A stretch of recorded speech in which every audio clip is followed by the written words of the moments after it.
Selamat petang, saya Daniel Anthony dan anda sedang menonton Sekilas Fakta untuk hari ini, 30 Oktober 2020. Mesyuarat khas Majlis Tertinggi UMNO yang berlangsung sehingga tengah malam tadi memutuskan menteri daripada parti itu akan kekal dalam Kerajaan Perikatan Nasional. Bagaimanapun, UMNO turut memutuskan bahawa pilihan raya umum perlu diadakan selepas wabak COVID-19 berada di peringkat minimum.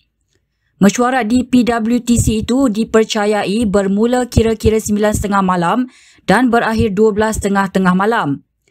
Pemimpin parti itu antaranya Tajuddin Abdul Rahman, Syahidan Kasim, Puak Zarkashi, Syabri Cik dan Zahidi Zainul Abidin yang ditemui pemberita selepas mesyuarat enggan menjawab sebarang soalan. Terdahulu sumber menyatakan antara agenda mesyuarat malam tadi antaranya berhubung calon timbalan Perdana Menteri. Sumber itu mendakwa antara 3 nama yang menjadi sebutan adalah Timbalan Presiden UMNO Muhammad Hassan, Menteri Pertahanan Ismail Sabri Yaakob dan Menteri Luar Hishamuddin Hussein. Bagaimanapun, Zahid dalam kenyataannya tidak menyentuh tentang perkara itu.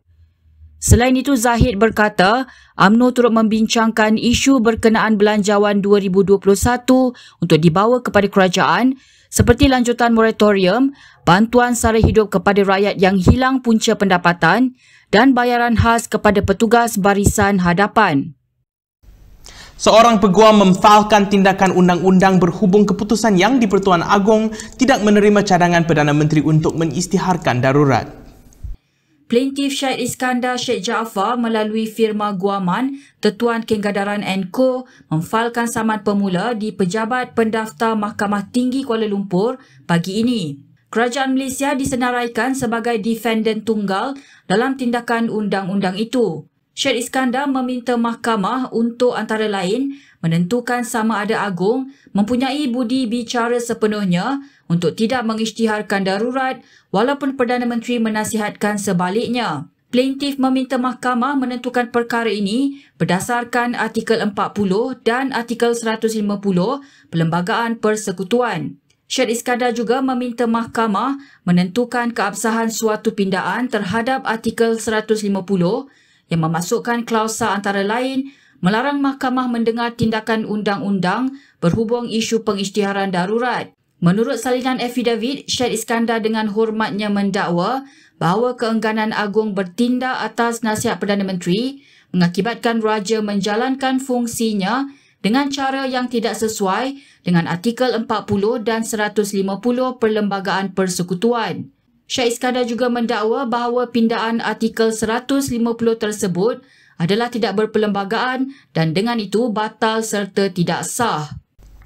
Kerajaan Selangor hari ini membentangkan Belanjawan Selangor 2021 dengan peruntukan berjumlah 2.32 bilion ringgit. Jumlah itu hampir sama dengan peruntukan belanjawan sebelumnya iaitu 2.33 bilion ringgit. Menurut Menteri Besar Amiruddin Syari, bagi tahun 2021, sebanyak 1.22 bilion ringgit atau 53% diperuntukkan untuk perbelanjaan pengurusan manakala 1.1 juta ringgit atau 47% untuk perbelanjaan pembangunan. Antara penyumbang utama kepada hasil negeri tahun 2021 adalah premium tanah iaitu sebanyak 1.03 bilion ringgit bersamaan 46.98% daripada anggaran hasil keseluruhan. Sementara itu, Amiruddin turut mengumumkan Selangor akan membayar bonus setengah bulan untuk penjawat awamnya. Dengan ini saya sukacita mengumumkan bantuan khas kewangan kali kedua untuk tahun ini. Bagi bantuan khas kewangan BKK kali pertama, insentif berjumlah 1,000 telah diberikan kepada semua penjawat awam grade 5-4 ke bawah. Justru bagi BKK kali kedua, kerajaan negeri telah bersetuju memberikan insentif setengah bulan gaji kepada semua penjawat awam grade 54 ke bawah dengan anggaran implikasi keuangan sebanyak RM16,513,737.93 yang akan dibayar menjelang 29 Disember 2020. Isu pencemaran air yang kerap berlaku di Selangor turut menjadi tumpuan dalam belanjawan kali ini. Amiruddin mengumumkan bahawa rang undang-undang untuk meminda enakmen Lembaga Urus Air Selangor 1999 adalah untuk meningkatkan bayaran denda bagi kesalahan pencemaran sumber air dari RM500,000 kepada RM1 juta. Kes COVID-19 di Malaysia masih kekal dengan 3 angka apabila 799 kes baharu dan 3 kematian diumumkan hari ini. Daripada jumlah itu, kesemua merupakan kes penularan tempatan. Dimaklumkan pada hari ini, negeri Sabah mencatatkan sebanyak 466 kes iaitu bersama dengan 58.3%, dan negeri-negeri di Lembah Kelang pula mencatatkan 170 kes iaitu bersama dengan 21.3% daripada jumlah keseluruhan kes. Keempat negeri ini telah menyumbang sebanyak 636 kes iaitu 79.6% daripada jumlah harian kes positif COVID-19 secara keseluruhannya. Kesemua negeri-negeri ini masih berada dalam Perintah Kawalan Pergerakan Bersyarat. Jumlah kes aktif di Malaysia setakat ini adalah sebanyak 10,392 kes dengan jumlah keseluruhan sebanyak 30,889 kes. Dr. Nur Hisham turut mengumumkan sebanyak 491 kes lagi yang disahkan pulih hari ini. Sementara itu, 90 lagi pesakit dimasukkan ke unit rawatan rapi dan 20 daripadanya memerlukan bantuan pernafasan. 3 lagi kematian dilaporkan hari ini menjadikan jumlah kematian meningkat kepada 249 kes. Individu yang bekerja sendiri boleh memohon surat kebenaran di Balai Polis untuk pergerakan keluar daerah ataupun negeri sewaktu Perintah Kawalan Pergerakan Bersyarat ataupun PKPB. Saya nasihatkan supaya ke Balai Polis untuk mendapatkan surat kebenaran pelepasan pergerakan berentas daerah ataupun negeri tadi. Ya.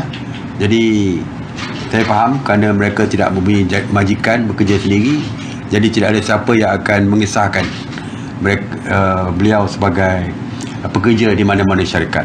Jadi bagi nasihat saya, pergi ke Balai Polis, berjumpa dengan pihak polis dan dapatkan surat kebenaran pergerakan oleh pihak polis.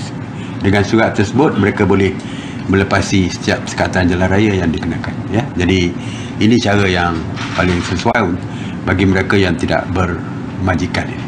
Menteri Kanan Ismail Sabri Yaakob mengulas laporan berita mengenai seorang penjaja yang dikenakan kompaun RM1,000 di sekatan jalan raya kerana tidak mempunyai surat kebenaran bekerja dari majikan.